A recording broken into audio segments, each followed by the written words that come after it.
Bom, eu fiz um post extra, extraordinário, depois do leilão de partilha do petróleo, né? Manifestei a minha perplexidade, ou palavra difícil, com o resultado, porque se achava que haveria uma disputa por essas áreas. O sistema de partilha não é que ele seja totalmente ruim, não, para a indústria, eu já falei isso várias vezes. Pouco importa que haja concessão ou partilha, desde que tenha alguma flexibilidade maior. Nosso sistema de partilha, inicialmente, criado lá no governo Lula, foi muito ruim.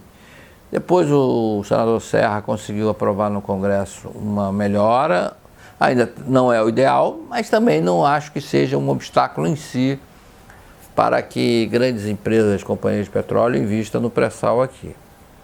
Então o que aconteceu é uma situação que ainda precisa ser estudada, analisada pelas nossas autoridades responsáveis pela área de petróleo e gás.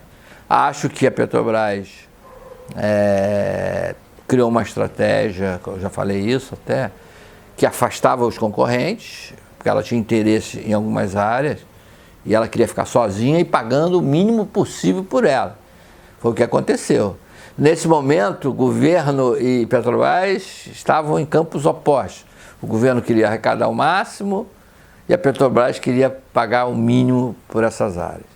E foi o que acabou acontecendo. Quem saiu ganhando, de fato, foi a Petrobras, numa disputa leal, porque as regras foram instituídas, todo mundo já sabia, enfim, não foi uma coisa de carta marcada. Foi surpreendente até para o próprio governo. Até porque a Petrobras não tem a obrigação, nesse caso, de ficar revelando o que é que está acontecendo nos bastidores.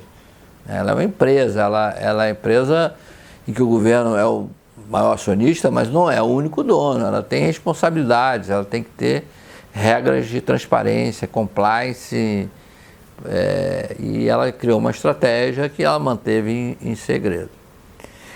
O importante é olhar para frente, né? No ano que vem teremos outros leilões, essas áreas que não foram arrematadas, elas podem ser de novo leiloadas. O que a gente pode fazer para atrair esse tipo de investimento?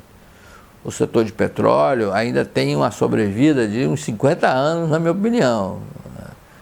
Vai vir o carro elétrico, vai vir não sei o quê, a gasolina não vai desaparecer. Não vai ser bem assim. O petróleo, aliás, tem 1001 utilidades. Ele não é só gasolina, não é só diesel, não é só querosene de aviação.